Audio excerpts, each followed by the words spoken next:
I'm calling it more of a failure of the president's foreign policy. The Saudi king snubs the president at the Camp David summit. And, more than that, Putin and China teaming up. Fox News contributor Gillian Turner is with us. Now, we've got these developments where our friends are walking away from us. Our enemies are getting together against us. But so far, I've not seen any impact on us here in America. Do you think we will?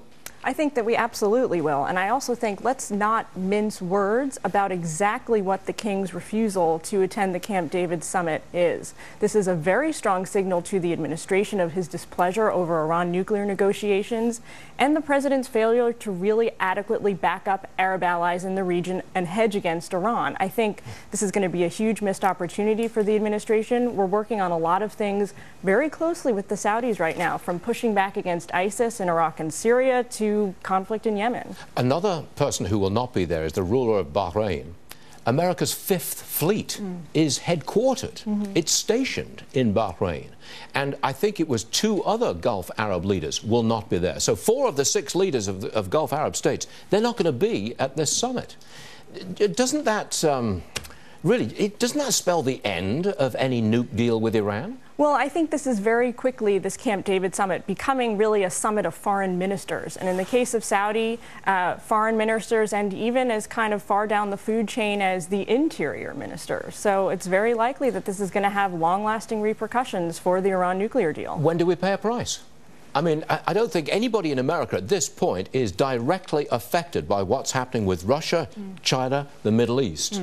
Well, what price will we pay? We will pay a big price in the long term, because Russia and China, as we know, readily acknowledge and understand that cyber is really the new frontier of national security. This new cyber agreement that you mentioned earlier is really not just an agreement to refrain from attacking one another. It's much more than that. They've agreed to share intelligence with one another under this agreement and share information from law enforcement communities. So it's a much bigger deal. They are ganging up.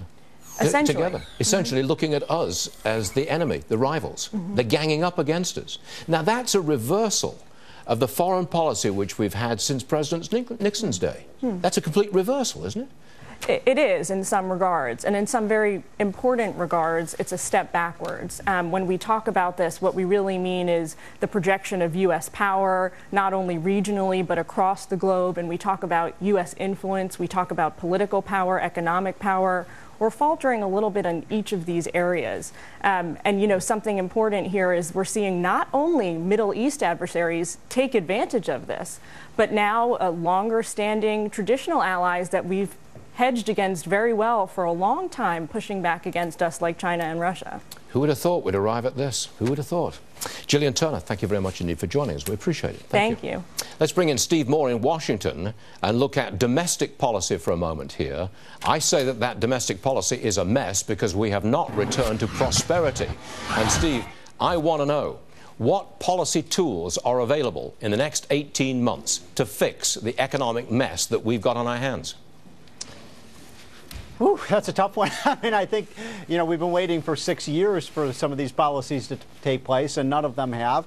I think there's low-hanging fruit when it comes to cutting the corporate tax rate. I think that's pretty obvious. I think Republicans and Democrats agree with that. I think, but it's not going to happen, Steve. It's not going to happen. That's right. I mean that's why you've asked me a tough question, Stuart. I mean, what can we do with this president in the White House? I'll tell you one thing that we need to get done. I do think we need to get this trade deal done with East Asia. I think it is good for American workers. I think it's good for American consumers. I think it's good for the global economy. So I would like to see President Obama pushing harder on this trade deal to get it done, because I think that has very positive ramifications for the U.S. Yes, over the long term, I agree with you. The trade deal would make a difference over the long term.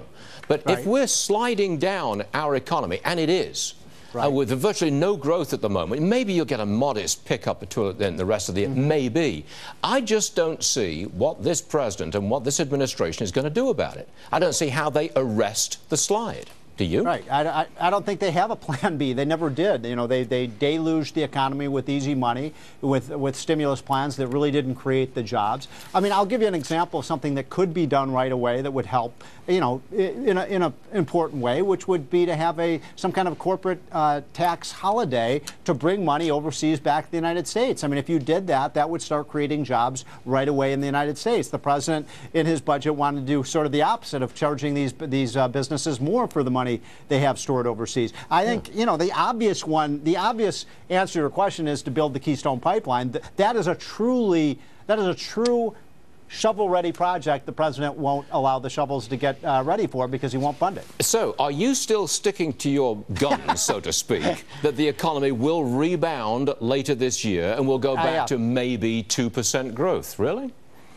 I do. I think we're going to get from 2 to 3% growth, and 3% growth is going to feel better. And I'm going to say this for a couple of reasons. I think that the fall in energy prices is a net positive for the economy. We're seeing some of the ramifications of that in the jobs report, Stuart. We saw, you know, better construction numbers, better manufacturing numbers. Any industry that uses energy, and that's 95% of our industries outside of the drilling industry, really benefits from this. I think these low interest rates, and I think the fact that the dollar is strong. I mean, I have an opinion on this that a strong dollar is actually good for America. It's leading to investment coming to the United States. I know most conventional economists believe just the opposite. So those are three factors that I think point to a positive direction for the U.S. And if we get a president who wants to do these kinds of things we've talked about week after week on this program, then I don't think we're talking about 3% growth. I think we're talking about 4 or 5% growth. Yeah, but I just can't wait for 2017. I mean, that's too far away for me. We're only in May of 2015. I don't want to wait for another 18 months before we get prosperity coming back to America. That's not the way America is. One thing you have to learn about America.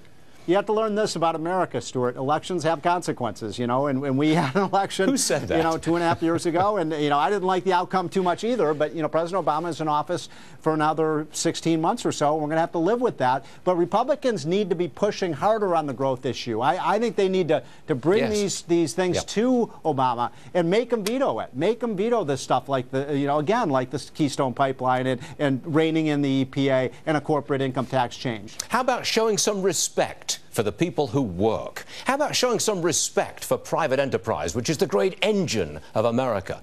That wouldn't be such a bad idea, now would it? You got 10 seconds, by the way. Yeah, look, I've said this. I said this constantly. Yep, when is the last time this president said anything good, Stuart, about private enterprise or business or corporations or employers? I think that's it's attitudinal. I agree with you. Yeah. Private enterprise is the enemy. All right, Steve, thank you very much. Don't quote me. Thank you very much indeed, Steve Moore. We'll see you soon.